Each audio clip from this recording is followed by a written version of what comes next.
Um, Tonight, Quirky Quirk is here to talk about the winged heroes of the night, bats. So I Mary, Corky is the founder of NorCal Bats, an organization that provides care for injured bats and educational programs for libraries, schools, nature programs, fairs, and other events. It's actually, I met Corky for the first time at a tabling event. I was tabling for Golden Gate Bird Alliance, and she was tabling for NorCal Bats. She has educated thousands. I think thousands is an undercount. Tens of thousands of people. She also works with injured and orphaned bats, returning them to the wild, and has a captive colony of non-releasable bats to use for use in education. Um, oh, I didn't even know this. I just learned something new that she has an undergraduate degree in natural resource planning and interpretation from Humboldt State, which is now Cal Poly Humboldt. And my daughter went there, so we like Humboldt. She teaches at the Yolo Basin Foundation, and we are thrilled to have her here tonight. So take it away, Corky. Again, if you All have right. questions in the chat. Super. Thank you. All right. I'm going to bring up my screen here. Get rid of those extra floating bars. Hopefully they all go away. All right. So I am with Northern California Bats. I do wildlife rescue, taking in bats that people find when they're injured or orphaned and hopefully returning them to the wild. Sometimes I have a healthy bat that I can't help enough. And those are the ones that stay with me and help me to share. So this evening, after I talk about bats and some of the cool adaptations and such, I am going to bring out one of each of these three species so that I could share some of the details about them, because often people don't realize that we have different kinds of bats locally. And the Bay Area is going to host, oh golly, at least a dozen of the species that are here in Northern California. Now, let's talk about bats. First of all, kind of look like little mice, don't they? I mean, check out those tails, little ears. Well, how about us? Well, we're mammals. And as mammals, I guess you could say we're related to a rodent, but I don't really think of myself as very close. And neither are the bats. So if we look at how mammals are related to each other by DNA, if you come up the trunk of this tree and you kind of come over here to the left, you find the bat. Coming up that trunk, you got to make a right-hand turn and come over here to find the rodents, like the rat. Interesting to me, if you stay on this branch and you go farther, you find us, which means by DNA, we are closer to the rodents than the bats are to the rodents. The bats are more closely related to these animals over here, probably closest to the hedgehogs and shrews, but I like to call them itty bitty flying kitties. Now, they are mammals, and as mammals, they're quite different from birds in many ways. Of course, they have fur rather than feathers, but they also don't have hollow bones. They are mammals like us, which means they have marrow in their bone. And that means that their bones have to be extremely fine in order to be light enough to fly. And of course, they are the mammals that fly. All mammals that fly are called bats, and they fly with their hands, and they have the same bone structure in their arm and hand that we do. So if we compare ourselves, this is the bat's upper arm with an elbow and a forearm. There's a wrist, a thumb, and very long finger bones. So there's 1, 2, 3, and 4. That's the pinky. They are in the order Chiroptera, and in Greek that means hand wing. And when they fly, they almost do the butterfly stroke. So they're moving their shoulders Again, different from birds. Birds have strong chest muscles, and mammals' shoulders tend to be stronger.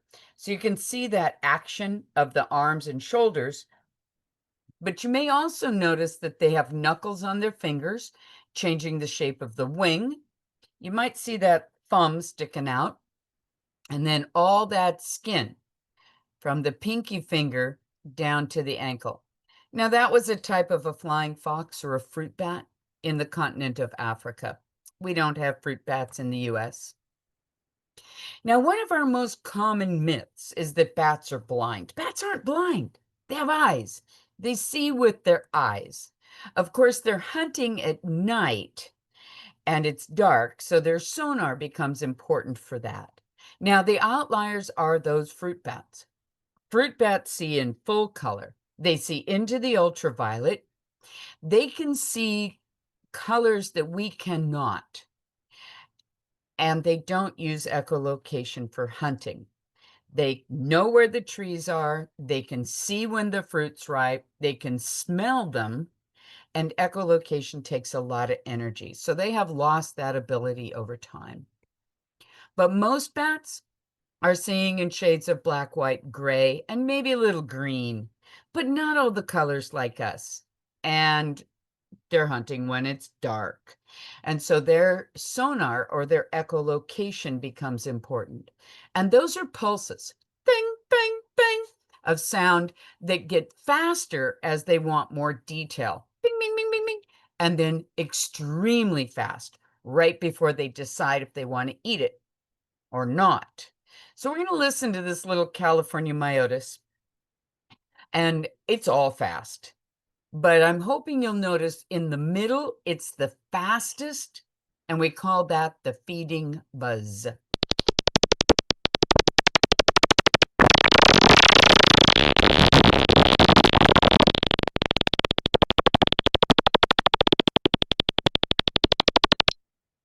And then it drops down to slower. Now, those sounds, almost all of our bats echolocate well above the human hearing range, anywhere usually from about 30 kilohertz to maybe 100 kilohertz. People can't hear that. Even our dogs and cats don't hear much. There are some bats that dogs and cats will hear that we don't. And there's a couple in the state that we do hear, but for the most part, we don't. And we don't want to. We can hear bats chit chat, they squeak, they buzz, they chirp. We hear those things. Those are social calls, but their echolocation is about as loud as your smoke detector going off. 110 to 140 decibels. They're incredibly loud, but too high. So there they are, out there hunting. And this one happens to be right over the top of water. And there's a lot of insects, of course, right above water. Great places to go if you want to watch bats. Now, around the world, there's about 1,500 different species of bat. And that's a new number that just came out this past month with the people who track the numbers of bats. So that's kind of exciting. We hit the 1,500 mark. And it's also really impressive when you consider there's only around 6,800 species of mammal in the world. So this chart shows us all the different kinds of mammals divided by their order, large groupings. A lot of that shows up in the teeth. So apparently it is a really good adaptation to have your two front teeth grow all your life, because that's the rodents, and there's a lot of kinds of rodents, from the little mice all the way up to the capybara and many in between. And those guys, the two front teeth growing, they have to chew on wood. Bats aren't like that. Their teeth are more like carnivore teeth, and so they are in a different order. They're in the hand wing Chiroptera order, and pretty impressive diversity. In the US, we have about 47 species, 26 in California, and 17 in the northern part of the state. Bats live on every continent except Antarctica. They're also not in the Arctic Circle. It's too cold in those places. There's nothing there for them to eat. But everywhere else, all over the world, if there are insects, there are bats eating those insects. And then when you get closer to the equator, into the tropical areas, that's where you see more diversity in everything, right? So that's where you're going to see some bats that still are only eating insects, but others that'll eat fruit or take nectar, pollinate flowers. You'll see bats that eat meat, like fishing bats or frog-eating bats, and the vampire bats of Central and South America, but not here. Ours are eating the insects and sometimes other invertebrates, including that centipede. And here is one way they can capture a moth while flying. So watch the hand wing, grabbed it, dropped it into that tail membrane, and then rolled up into a ball. Yum, huh? So if you're ever wondering why they're kind of erratic in flight, look at that. That's a full bat flip, huh? I know he dropped the bug, but pretty amazing flying. And then here's a bat from Europe that eats spiders. Look at that. It flies backwards so it doesn't get the sticky web on itself. This is a smashed tiger moth on the end of this string here at the University of Colorado, where they study bats and how bats capture food and other things about them. But one of the things that I really like about the photo is how well you can see the tail.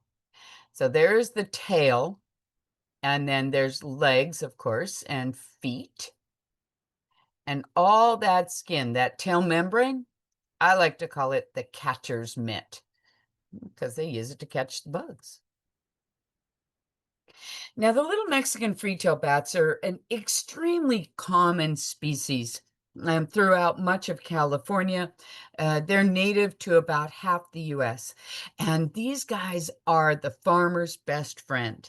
Mexican free-tail bats eat so many of the crop pests, so they're reducing insecticide use, they're reducing crop loss. Bats are eating a variety of insects, though, and often there are insects out there that are a true problem for agriculture. And California is a big agricultural state. So we really need these guys helping out the farmers. I want to talk about a few of our species. So these are our little guys, California myotis and the little brown bat, tiny bats. Tiny bats eat tiny bugs. These guys are eating the gnats, the midge, the mosquitoes, all those very small insects, as well as some small moth and beetle. Big brown bat. I know it doesn't look very big. It's not a huge animal, but a lot bigger than the little brown bat. And this guy is a true North American animal. It's in Canada, most of the United States, and throughout much of Central America, and even a little bit of South America. They do like wood quite a bit, although when you're in that broader range, they roost in many locations. But around here, we often see them under the bark of dead trees, or maybe where a branch is broken off. They like the palms quite a bit. I think the palms have sort of filled the niche of dead trees because, humans have removed most of the dead trees. But if the palms aren't trimmed, the fronds, then they sort of serve that. They also go in stuff we build, so barns and bridges and under the eaves of houses. And we sometimes see them up in the picnic umbrellas. Now, the pallid bat. Pallid bat's a Western species. It is a big bat for California. It's our second largest, and it can live in the desert, but it also can live in the forest, in the valley, near the coast. They eat large invertebrates that live on the ground. So they're coming after grasshoppers and crickets and potato bugs, large beetles, including cockroaches, and scorpion and centipede. Feisty bat. And they are our state bat. So we have a state flying mammal. We have a lot of state symbols, but state flying mammal, golden bat for the golden state, pallid bat. That's our bat. Now, those little Mexican free-tail bats that I mentioned earlier, you can see the range there. They're in, like I said, about half the US and down through most of Central America. These guys are the ones we notice, and that's for multiple reasons. One, they their attitude towards humans is, you know, humans, they've moved in, they've taken the habitat, they've built buildings. Huh, let's move in. And they do. So they're in our buildings. This bottom left is a roofing tile. And they'll go in bridges. The Yolo Causeway has a massive colony, as do many bridges, especially through the Central Valley.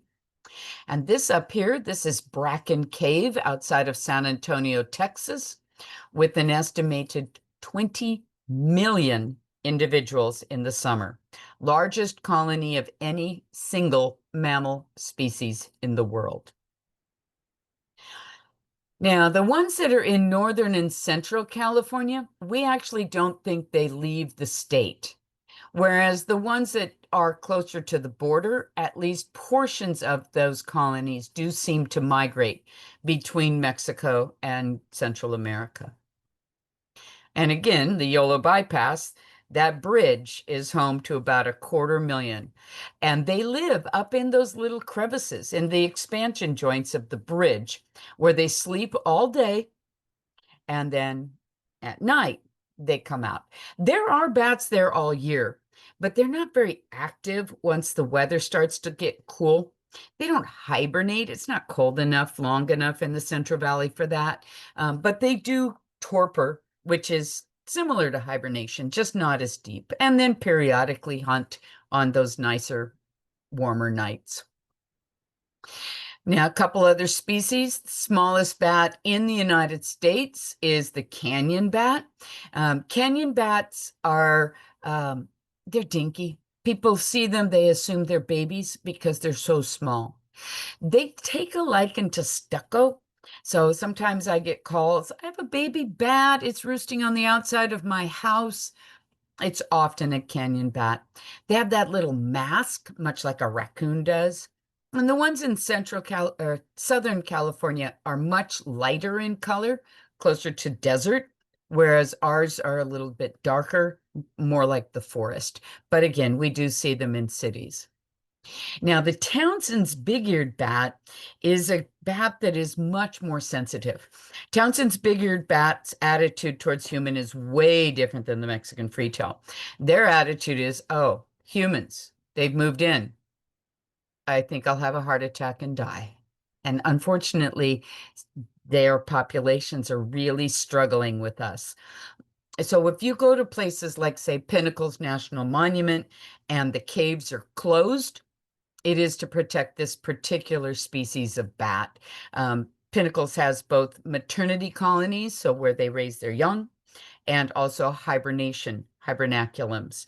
And that's where they spend the winter. And they want to keep the people out because these bats just don't do well around us.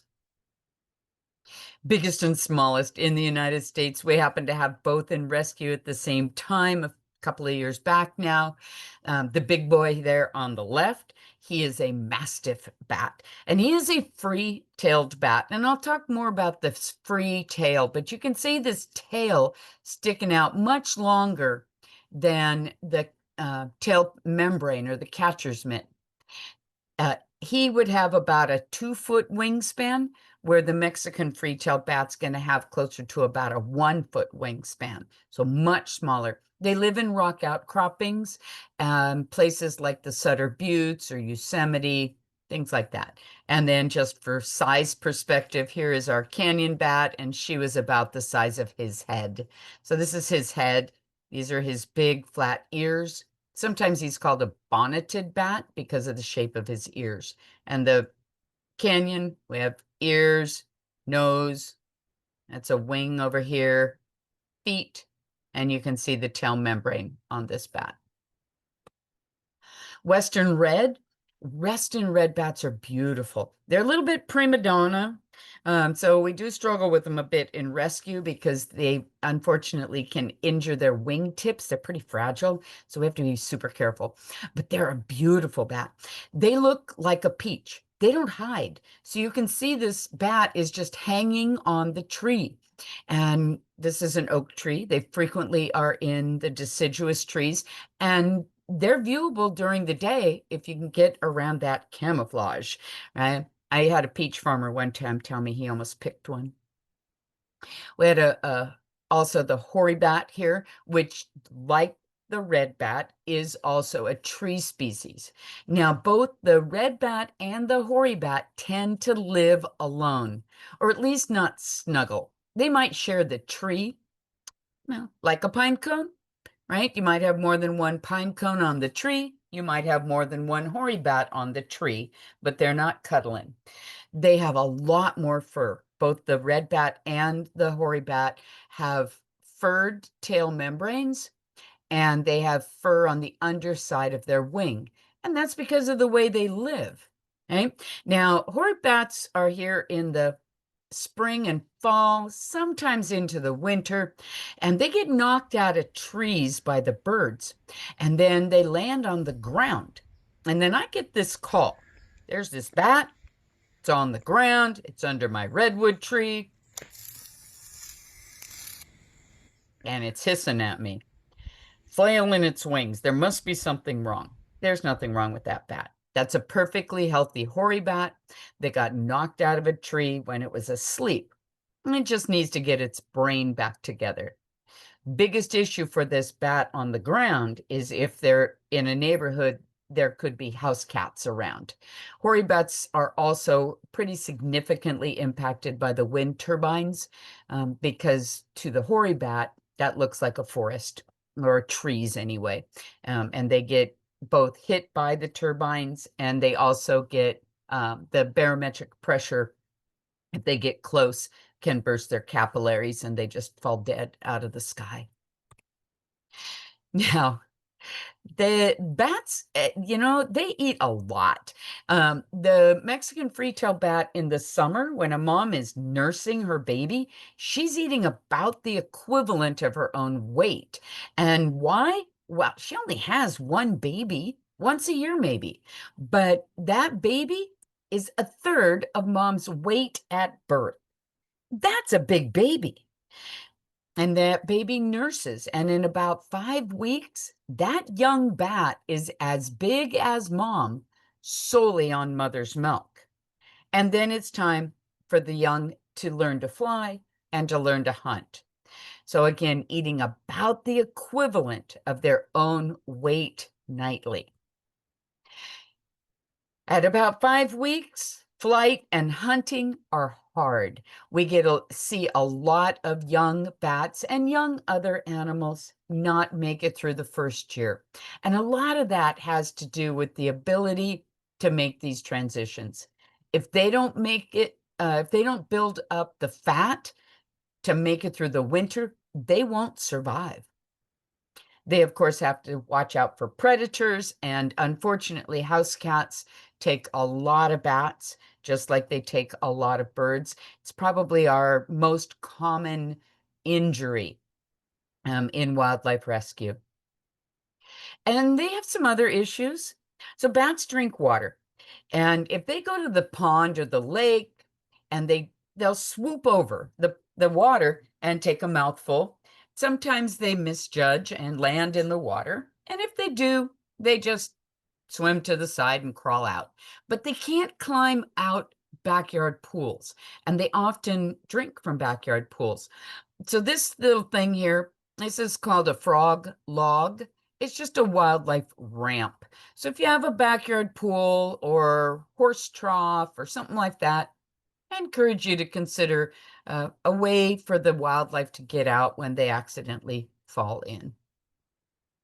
Now, again, I do rescue. I am taking in bats that people find on the ground.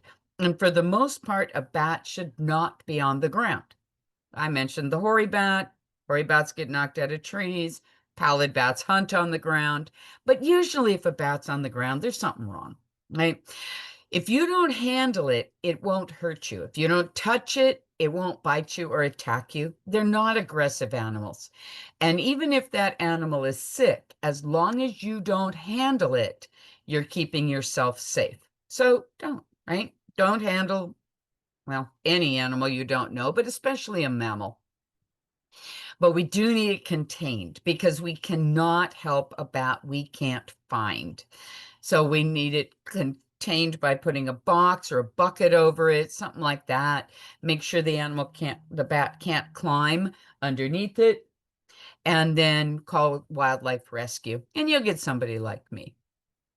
If you need to move it, you can wear gloves that are good enough for working with rose thorns, and you can use a tool to trap the animal. And the concern, of course, is the virus rabies. Most bats are not sick with rabies, but they can be, right? They're mammals. Any mammal can contract rabies. And if they contract rabies, that mammal will die, and that includes bats. Worldwide, dogs are the biggest issue for passing rabies on to humans. But in the United States, we vaccinate our pets. So we have a pretty good handle on canine rabies. So here we're worried about feral cats with no vaccines, bats, skunk, and fox as being the most likely to be near people when the animal is sick. And for a bat, it's the bat on the ground. A bat that can fly, roost high, do all the normal bat things, very rarely is it sick with rabies. But a bat on the ground, 1 in 10.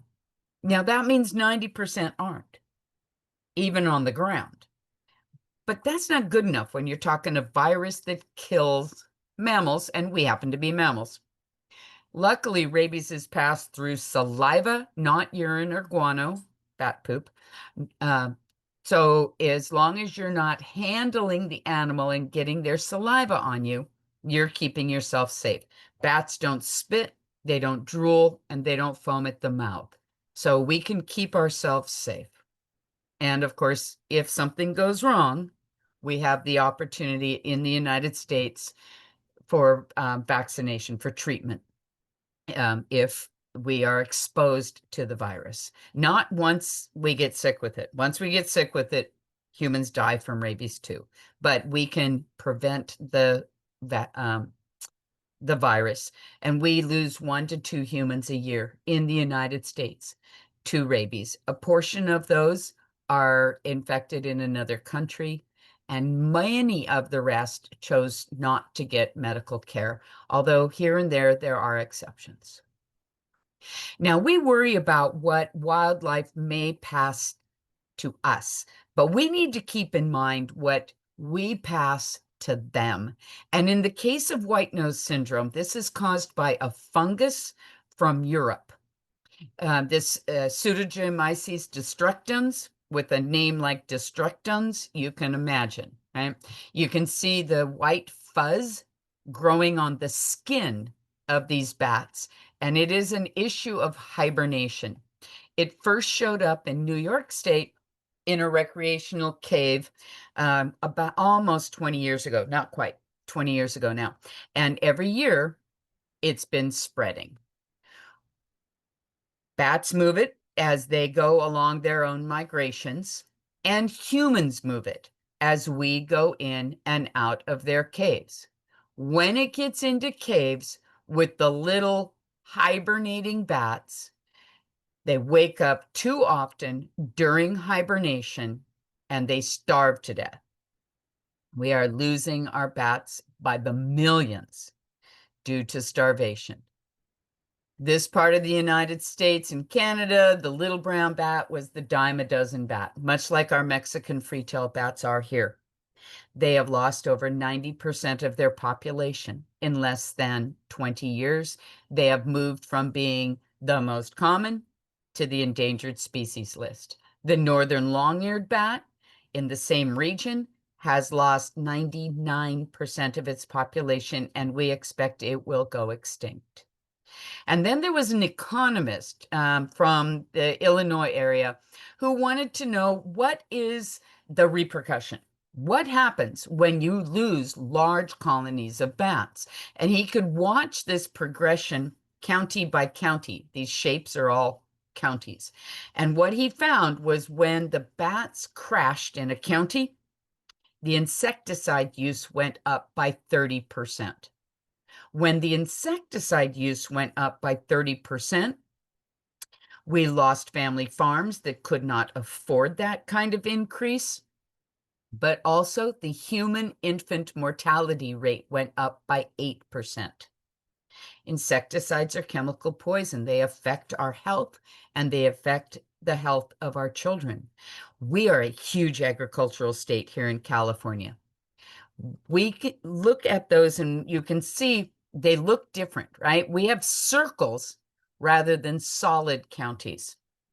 And that means the DNA of the fungus has been found in those counties by the biologists that are surveying. But so far, we have not seen an infected bat with the actual fungus, just the DNA of the fungus. And we don't know why. We don't know if it's just a matter of time. It hasn't been in our state very long. Or is it that our climate is different enough? And we don't know. What we do know, though, is we need to protect our bats. And we can do that, first of all, by staying out of caves. But if we do go into caves, we need to clean our shoes and clothes before we go in and after we come out. Alcohol kills this fungus, as does bleach. So we can do that and help keep our bats safe. I also worry about the collapse of the insects. A lot of this is habitat loss. And of course, many insects are food for everything else up the food chain, as well as being pollinators and decomposers. Some things we can do to support the bats. Bat houses are great for roosting locations. They have lost a lot of their a lot of their natural roosting. This is a organic walnut orchard, a barn in an organic walnut orchard in Woodland, or outside of Woodland, California. And there was an 8-year study there, and they wanted to know what the bats liked. So one, they figured color. Well, the bats in the Central Valley didn't care about the color, but they did care about how high it was, the direction it was facing, whether it was on a building, a pole, or a tree, and how close it was to water. This is Tuolumne County, and you can see what she has done here. This is Laura, who does wildlife rescue up there in Tuolumne. What she did was she built a really big bat house and had great occupancy because bigger bat houses mimic the building, and the building helps with fluctuation of temperature. Part of the problem with the tree is too much shade. They like about 6 hours of morning sun. But the other problem, of course, is predators. Here's a couple other bat house hints. This little thing here is called a pup catcher. It's put up during baby season because sometimes, depending on where you live, the bat houses can overheat, and baby bats can't fly. So they get hot, they come out of the bat house, and if they lose their footing while they're trying to cool off, they can't climb up from the ground, and most mother bats cannot carry their baby. But a pup catcher, they land in that and they can just crawl themselves right back up. This is Beale Air Force Base. This is an osprey nest, and they put a couple of bat houses with pup catchers. And then this is a predator guard, so raccoons and cats and whatever didn't go up and take advantage of the bats or the osprey. Some other things that help bats and birds and, right? Planting native plants. Native plants support the native populations of the animals, including the insects. Not using pesticides. We don't have to kill everything. It's okay to have a spider on the house, right? or at least reducing and controlling and making choices, and then supporting the farmers that also make those healthier choices. Habitat, if we have property, if we're able to leave a dead tree farther out, or if we have a pond. And then the land trusts and the farmers that use hedgerows are protecting and providing habitat. Dark sky, artificial light at night is a problem for bats as well as the birds. So when we turn off our porch lights or use motion lights so that they're only on when we need them, or when we use other colors. White and yellow are hard, but the blues and the reds don't seem to have the same impact. Downward facing hoods over street lights and parking lots. And then I talked about cats, but keeping our little predators inside. All right, we're going to meet the bats. And the way we're going to do that is with a special camera that I have. So I'm going to, let's see where to go. Here is my camera. Now, I don't know if there's a way to make me full screen. I'm not full screen on mine, but possibly if you go to the little dots on the top corner of your screen, those three little dots, Yeah. you might find pin, and that hopefully will bring it full screen for you. So I'm It should going to be be full screen for everybody because they're all following my screen, which is in your full screen on mine. So Oh, perfect. Excellent. Okay. So you can see my hands. It takes me a minute to get the bats out. And so I don't know if there's been any questions put into our chat, but if there are, this is a good time for me to answer a few of those. Anybody I have a guess I have to question? unmute before I can read the questions. Yep. There are a bunch of questions. Oh, good. The easiest question is if that you mentioned a bat species that was at greatest risk of going extinct because of the white nose fungus. Yes. Northern long-eared bat. We do not have it in the West. We have a Western long-eared bat, and we don't know whether it'll have the same issues. And then there's a question about, well, this is a story with the question that follows it, but a fascinating one, so I'm going to read it. Several years ago, Deborah happened to be at her window in San Francisco around sunset and saw about 70 bats pour out of an impossibly small crack between two buildings. I think I was the only one who saw this. It happened again the next few nights, and then they must have moved on. Curious about whether these were Mexican free-tailed bats and whether they were migrating. Do they often shelter in cities for a few nights? Did you say that was San Francisco? Yeah. Yeah, that's actually a pretty common story that I hear. I'm trying to get focus here. This is the Mexican free-tail bat in my hand, and it is actually San Francisco's most common. It's a very flexible bat. And they do a couple of things in the city. One is they do use temporary routes or temporary buildings when they're migrating. So we do get these showed up for a week or two and then moved on situations. But there's also a number of them that stay permanently between those buildings.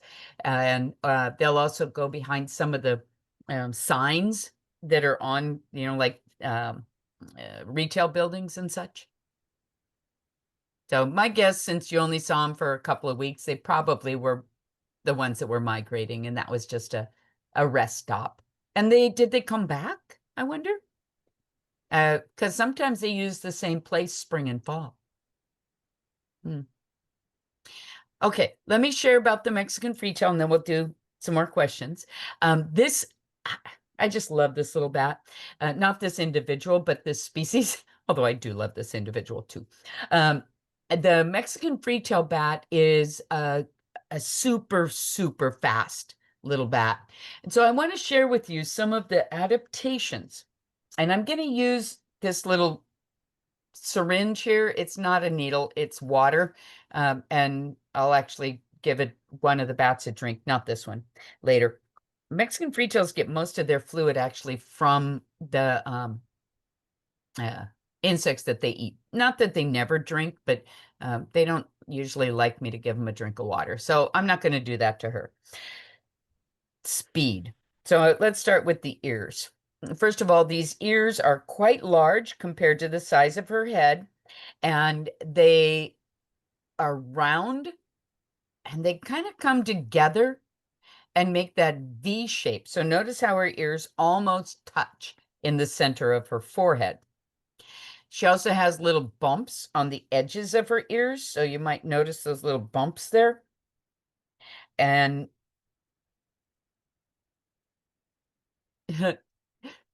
she always looks a little grumpy to me. She has little wrinkly lips. Her eye is under her ear, little turned up nose. And I don't know if you can see it or not in the camera, but she has a little mustache. It's, oh, she also moved her mouth a hair. Much of the ear shape has to do with aerodynamics. So tipping down like that helps to move the air. The little bumps on the ridges there help with lift. These guys also fly very high. They've been known to go 2 miles up. And why?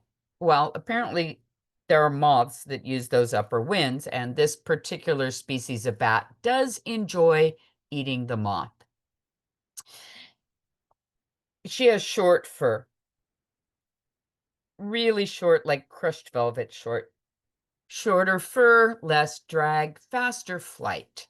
And I'm going to call that fur gray. It's kind of a gray-brown color. These historically would have often been in caves and dead trees, but they've really taken a liking to cement.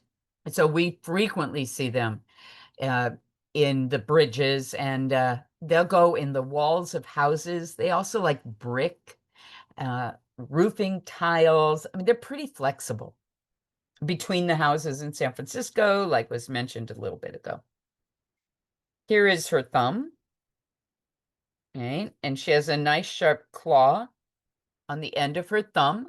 Thumbs are for climbing, so she can climb around on something fairly smooth like rock or cement. She also can hang by her thumbs. And most of the time they hang by their feet, but they can hang by their thumbs.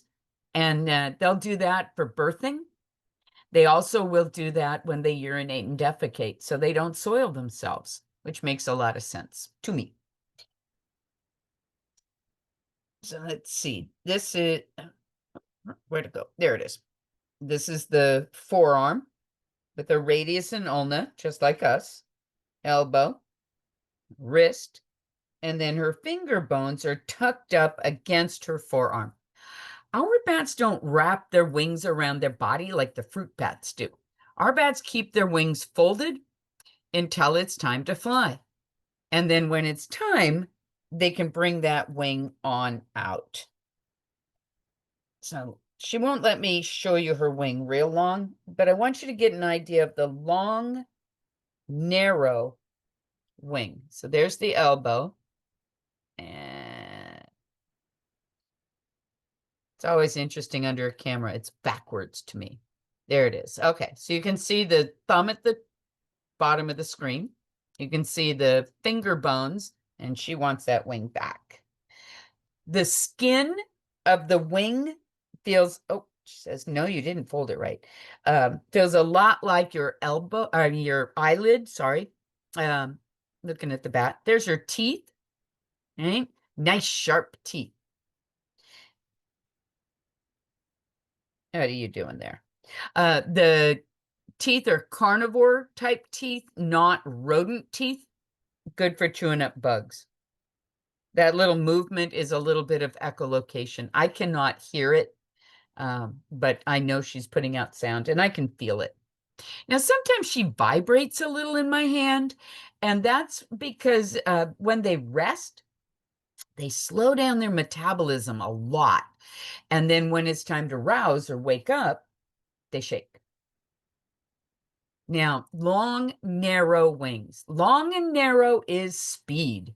And that It's the same for birds, right? Peregrine falcons, swifts, swallows, those guys all have those long, narrow wings.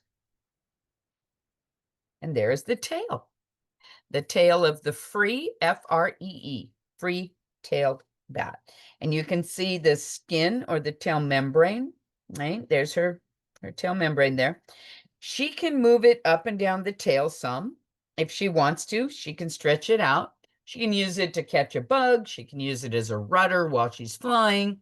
She can tuck it away, get it out of the way so there's no big parachute dragging behind her, slowing her down. She wants to turn around. But I want you to see the whiskers too. She had little whiskers on her toes. Whiskers are for feeling, so she can feel where she's going when she's backing up in a crack or a crevice. And she can feel little changes in the way air moves while flying. And there's back to her face. Favorite insects in the wild are things like moth, mosquito, some of the other little fly species. They'll eat small beetles, but huge in the summer, huge amount of agricultural pests. But their true claim to fame is speed. Mexican free-tailed bat is the fastest mammal on Earth. They beat the cheetah by a lot. They have been known to go 99 miles an hour. Super fast little bat. All right. I'm going to put her back in. Do we have any? I'm going to bring out a big brown, but do we have questions while I'm trading bats? Yes. Okay. There's a question about bat group dynamics. Can you talk about Anything that? more specific or just It just in general, okay? what are bat group dynamics like for those that are Well, remember semi-social at you least? have 1,500 different species, right? So that means there's going to be a lot of differences out there. Mexican free-tail bats are huge colonial animals. They have a matriarchal hierarchy. The female will stay with the maternity colony the rest of her life. But then you got something like a hoary bat that they group up in what are called leks when it's mating time, but otherwise they tend to be solitary.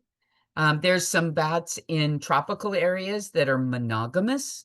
Most of our bats are have small harems, or you get something like the hoary bat, and they're much more like a hawk. They mate in the air. But unlike the hawk, they don't stick around with each other. So lots of variation there. All right, here is the big brown bat. So she's a lot bigger. I know she's not a big animal. Big brown bat's going to weigh around 18 grams or so, and a little brown bat will be like 7 or 8 grams. So a lot different in size that way. Mexican free-tail is more like 10 to 12 grams. So she's bigger than those, and not the biggest by any means in the United States, but on the bigger end for us. Much furrier. Look at that nice, pretty golden fur. Right? Golden bat for the golden. No, that's wrong. That's the ballad bat. Sorry. The beautiful golden brown, nice long camouflage, right? Brown and black. She could look like the bark of a tree easily. She has a big tail membrane, no free, right? She is not a free-tailed bat. She has quite large tail membrane. There, whoop, off the screen. There we are. So you can see all that skin. She's not going to be as fast, but that's okay because she would hunt in a different way. She also has a bigger, wider wing. So where narrow is speed, wider is maneuvering. These guys can fly in around the branches of the trees. They can turn corners much more easily. Oh, that's echolocation. See that mouth going up, down, up, down? Yeah. In the wild, they eat a wide variety of insects, beetles, moth, flying termites, They'll eat some mosquitoes. Littler bats eat more mosquitoes. But she lives in captivity, as do the others.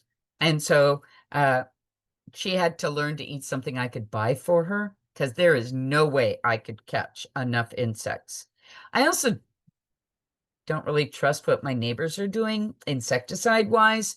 So I don't usually grab wild insects, even if I can, just because, these guys already are compromised. You want a treat, don't you? She knows. And so she's the one that likes a drink of water. So here's some water and a drink.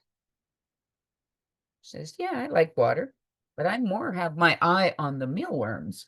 So I have some mealworms. Here's mealworms in case you don't want to look at bugs. Here they are.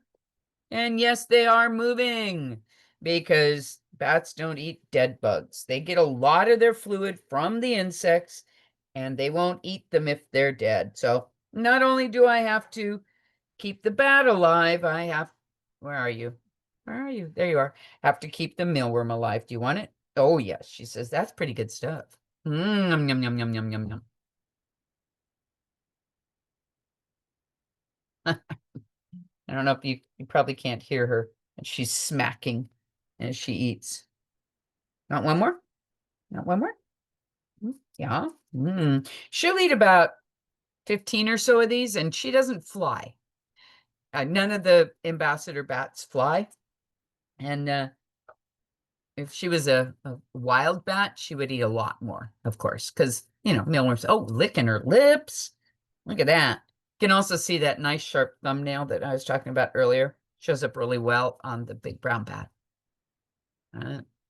So that's our big brown. All right, next one up is the pallid bat, state flying mammal. We got some questions there? Yes. How do you keep the rescued bats at home? They live in large cages in actually the room is behind me. I don't know if you saw it when I was on the screen behind me. There's a door that has a big poster of bats. And behind that door are shelving units in the room, and there's cages on the big shelving units. And none of the bats that I keep permanently, where are you going? Can fly. And so the cages are large enough to crawl around and stretch and all that, but not large enough for flight. Oh, are you not going to sit still for me? Oh, come on. Come on. We want to see you. You're just like, come on, you can do this. Let's see how long he lasts. There he is. Okay. There's the pallid bat. Look at that face. Check out those ears. Pallid bats have, teeth. Yeah, we see your teeth. Big ears, big eyes. They hear well, they see well, and they often don't bother with echolocation. They can echolocate, but they also can listen for the movement of the insects. Usually he just sits in my hand. I don't know what his deal is. You want a mealworm? Want a bug? No, you don't want it. You just want to bite on it. No. They hunt grasshoppers, crickets, potato bugs. They can eat scorpions, centipede. I mean, they're feisty, right? They fly low, they fly slow, and they listen with those really big ears. You can see the ridges in those ears are great for directing sound. And then that extra little, you gonna let me show this? Extra little flap of skin in here. That thing's called, there it is. That's called a tragus. We have a tragus also. And the job of the tragus is sort of twofold. One, it helps direct sound, but it also protects the inner ear from very loud sound coming straight at it. And remember, bats are kind of loud, although pallid bats are not quite as loud as some of the other species. These guys will land on the ground, grab the invertebrate. Sometimes they jump up with it and carry it away someplace safer. Sometimes they don't. Sometimes they sit right there on the ground and eat it. They will put out a mild skunky odor. I don't know if you can see what looks like little freckles. He has little freckles on his cheeks, and those are musk glands. He has a huge wing. Gonna really make him mad now. There we go. Very big wing and a large tail membrane, no free. He is not a free-tailed bat. He also has really big feet. Right? Usually he's not quite so feisty. Not sure what's going on. Usually he sits a little better. You're just not going to do it. Nah, he's not going to let me do it very long. Well, I hope you got a good view of his face and ears because he's pretty amazing. Pretty amazing little bat. Second largest in the state. First largest was the Mastiff. These guys are a grassland animal, and we are losing our grasslands in California. So they are one of the species listed as a species of special concern in the state of California due to habitat loss. So another thing we can do for bats, and in particular the pallid, is to protect our grasslands because they're pretty important for many of our wildlife. All right. I'm going to put him back because he's just getting a little feisty on me. And you got another question there for me? Yes. You mentioned that bats need morning sun. Is this only certain species? Why at this Bat time of day? houses. The bat houses need morning sun, not the bats themselves.